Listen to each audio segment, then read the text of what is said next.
Who knows, perhaps it was inevitable. Societal strife was destined to reach a boiling point. Maybe short-term pain is better than long-term suffering. Han Xiao shrugged.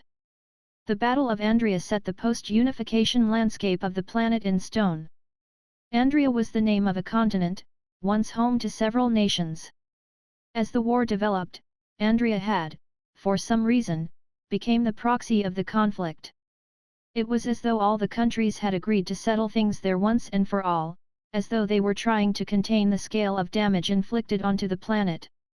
However, billions of lives were lost as a result. By the time the war ended, all that remained of Andria was a desolate land of scorched earth and withered trees.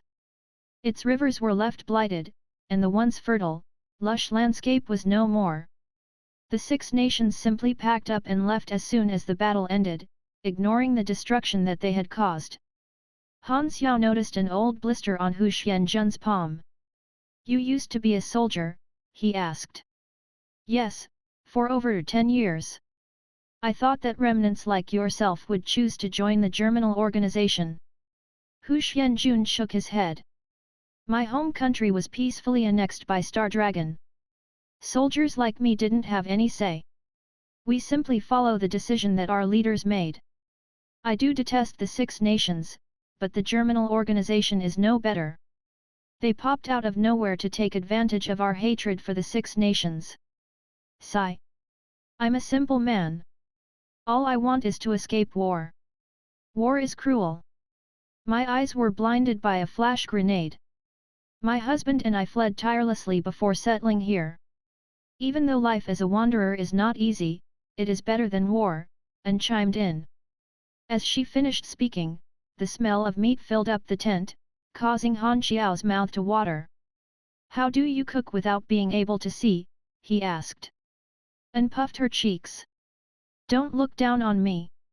I might be blind, but I can still smell, hear, and feel. It's not like I don't have any limbs." Hu Xianjun smiled. "She has a strong character. Won't even let me take care of her." "I don't want to be your baggage," responded An meekly, prompting Hu Xianjun to scratch his head in embarrassment. He hurriedly changed the subject. "Oh right, I'll let you take a look at my baby." Hu Xianjun opened a storage box beside him to retrieve an old-fashioned gun. "Let's see if you know your guns," he said proudly. "Bayonet musket, old era. Grade, average. Base stats. Damage, 38 to 40. Fire rate, 0.9/s. Magazine capacity, 20. Range, 200 m range. Power output, 25. Durability, 5/300. Stat bonus, +1 dexterity. Length, 0.77 m. Weight, 7.1 kilograms. Additional effects, accurate. Remarks: this weapon has accompanied its master through countless battles. It is a fine gun, praised Han Xiao. Even though it has been used for so long, you still keep it well polished. The barrel is perfect.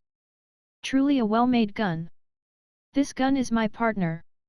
He's been with me for close to 10 years, laughed Hu Xianjun. It only looks new because I frequently oil it. The truth is that its workings have aged. It can't be used anymore." The pair continued to chat until the sky darkened and An had finished cooking. An had cooked a gigantic pot of creamy soup filled with tender meat and wild vegetables. Not only was it extremely fragrant and flavorful, it was also visually appetizing, and Han Xiao couldn't help but drool. Han Xiao gulped at the sight of the meat.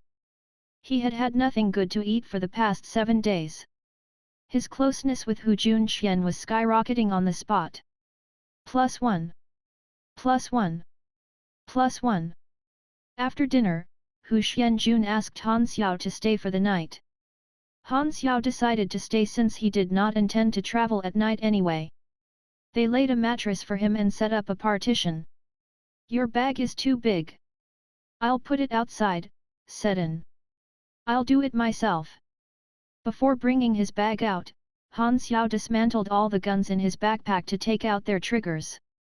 He wrapped them in some animal skin that he got from Hu Junxian and set the package in a corner. Han Xiao also loaded up his 73 wasp and placed it under his pillow. Of course, he was not being weary of his warm hosts or anything like that. It was simply important always to be prepared and alert. As soon as Han Xiao's head hit the pillow, he instantly fell asleep. His snoring could be heard through the curtain. Hu Xianjun laughed as he shook his head. Looks like he's beat. Let's not disturb him. And nodded and proceeded to take the cutlery outside to wash. Uncle, uncle! I'm famished.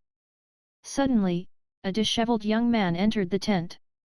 His entire face was covered in mud, and there was a swollen bump on his head. It was none other than the young man that Han Xiao had encountered this afternoon. He was Hu Xianjun's nephew, Hu Fei. Where have you been all day? I didn't see you at all, questioned Hu Xianjun. I went out hunting, stammered Hu Fei. Hu Xianjun could tell that his nephew was lying. He pulled Hu Fei's ear and began to scold him in a strict but soft voice. Are you up to your pranks again? I told you that I would fucking chop them off if you took that broken shotgun to scare people again, didn't I? Tears began to flow out of Hu Fei's eyes as he filled up with indignance and pain. Your nephew not only got bullied today, he was even tied to a tree for the entire day. I'm so tired and hungry, uncle, give me a break, he thought. Please, uncle, don't chop them off, he bawled. Which leg do you want me to chop? Just don't chop off my balls.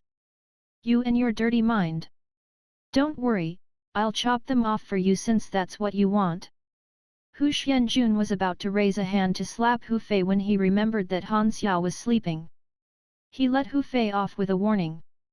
Noticing that there was someone else in the tent, Hu Fei peered beyond the partition to see who it was. When he saw Han Xiao, his jaw dropped. Isn't that the devil from this afternoon? What are you looking at? Tonight, you sleep outside, Hu Xianjun suddenly whispered from his side. Hu Fei gave a start and fell backwards. He quickly scrambled out of the tent on all fours, leaving Hu Xianjun bewildered. Is my face that hideous? Why am I running away from my own home? This is the perfect chance to get my revenge, realized Hu Fei as he stopped in his tracks. He proceeded to turn back to return to the tent, instantly changed his mind at the thought of Han Xiao's scary face. Hu Fei, Hu Fei, show some guts. As he began to formulate a plan, he recalled that there was a package in the tent that he had never seen before. It must be his. Hu Fei waited until midnight, when everyone had gone to bed. He tiptoed into his own house and picked up the package. Hee. What do we have here? When Hu Fei unfolded the package, his eyes widened in disbelief. Guns. High-quality guns. I can't take them all. Hu Fei picked out 273 wasps. Forget it. Since my uncle is playing host to you, I'll only take 2 as compensation.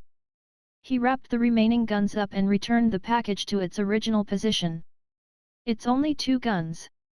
He probably won't notice.